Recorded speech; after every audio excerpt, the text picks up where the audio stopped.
ఈ video last దాకా చూడండి, సబ్స్క్రైబ్ చేయండి. కిలోన్నర చికెన్కు 6 చెంచాల కారపొడి, దానికి కావాల్సిన ఐటెంలన్నీ కోసి రెడీ పెట్టుకున్నాం.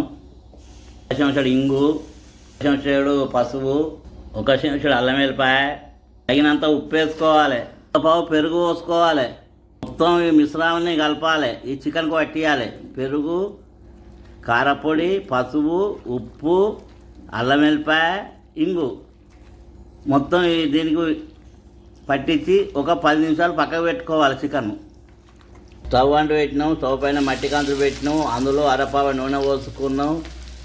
ఎల్లిపాయలు ఉల్లిగడ్డలు, ఎల్లిపాయలు త్వరగా గోలియాలి, పచ్చిమిర్చి, జామాకు, పుదీనా, 2 బిర్యానీ ఆకులు, 5 లవంగాలు, 5 మిరియాలు, 1 ఇంచు దాల్చిన చెక్క, కొత్తిమీర, మెంతి, పుదీనా. చికెన్ ఇందులో వేసుకోవాలి. ఇప్పుడు ఉల్లిగడ్డలు, పచ్చిమిర్చి అన్నీ గోలినాయి. ఇప్పుడు చికెన్ ఇందులో వేసుకున్నాం. ఇప్పుడు దీన్ని మొత్తం కలుపుకోవాలి. కలుపుకొని 5 నిమిషాలు ఉమ్మగిల్లాలి. నీళ్ళు పోసుకోవాలి. 30 నిమిషాలు చిన్న మంట మీద ఉడికించుకోవాలి మూత పెట్టి. కూర రెడీ అయింది, ఇప్పుడు ఉడికింది. మసాలా వేసుకోవాలి, కలుపుకోవాలి, స్టవ్ ఆఫ్ చేసి దించుకోవాలి.